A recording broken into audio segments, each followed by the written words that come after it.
All right, recipe for success for confidence intervals. And so now we're going to work on confidence intervals for two sample means.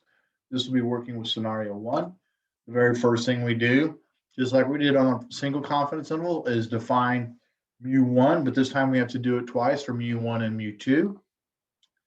We also, like hypothesis test, we get to do the condition. Both samples need to be simple random samples, need to be random samples. N needs to be less than 10% of the population for each one. The populations are independent of each other. In other words, they're not related.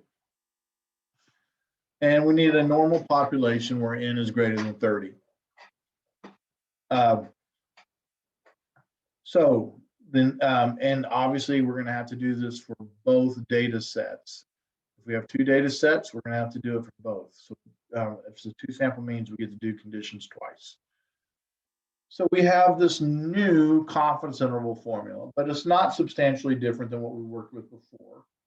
It's that we initially worked with X bar plus or minus T star S divided by square root of N.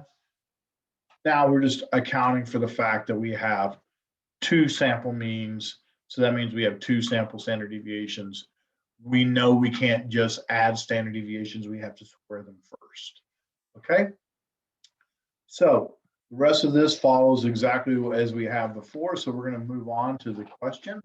Well, this is the same one as we did on the previous page, on page 161. So the average ACT score of an independent random sample of 16 non-athletes at Blinn was compared to the independent random sample of 7 athletes. So here we have two independent random samples. We have non-athletes versus athletes. Okay, and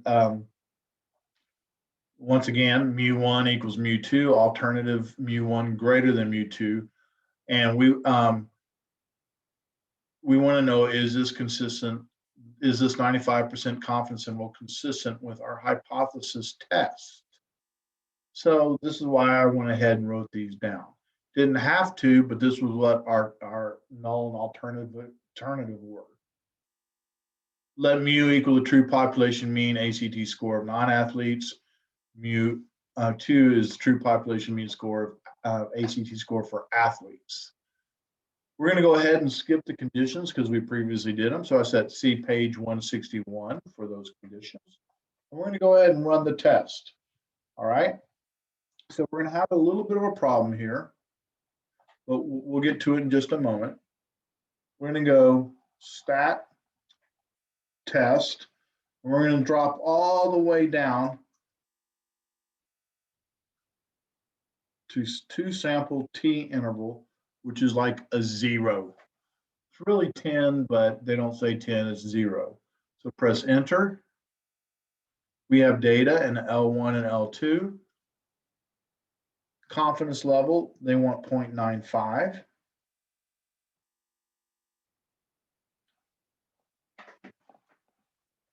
And we're calculating, and we end up getting negative 0.2907 to 6.07, and we have our degrees of freedom again. Really important we write the degrees of freedom because we're going to need this in just a moment. All right, we're going to need that in a moment. So X1, X2, S1, S2, N1, N2. So that's great. There's X1, there's X2. S1, S2, N1, N2. So far, so good, but we're missing T star. So this is where I'm going to have to go back and do a second VARS inverse norm for T star. So, excuse me, second VARS inverse T. So, parentheses, 1 minus 0.95, close parentheses, divided by 2. Degrees of freedom are 10.12. That's a weird degree of freedom, but that's what it is. And that's where the 2.22 comes from. All right? Comes from these degrees of freedom. So really important that you write that down. So here we are, we have our interval. And in our interval, we are 95% confident the true population difference in means of ACT scores between non-athletes and athletes lies within the interval negative 0.2907 to 0.60765. And really probably should have written non-athletes minus athletes because I needed to show my direction. And in repeated sampling, we expect this method will capture the true population difference in mean ACT scores between non-athletes and athletes at Blinn College 95% of the time.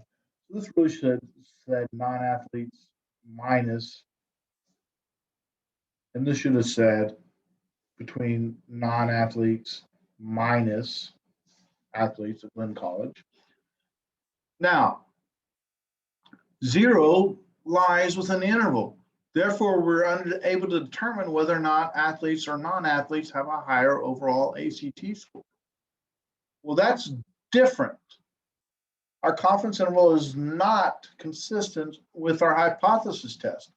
Why do I say that? Because we previously rejected the null and said that non-athletes had higher ACT scores than athletes. So what gives? The difference in the results is due to the fact that the hypothesis test was one-tailed, with the rejection area in only being one tail, and the confidence interval is two tails. So when we did the hypothesis test, we had 0.05 in this tail only. When we did the confidence interval,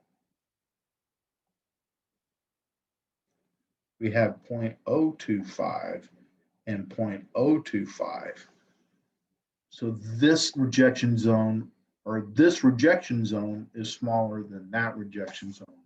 And that is why we failed to reject. Please remember that when going from one tail to two tail, you must double your p-value. Otherwise, you're not going to get the consistent answers. For consistent results, run the hypothesis test as a two-tail test. Okay?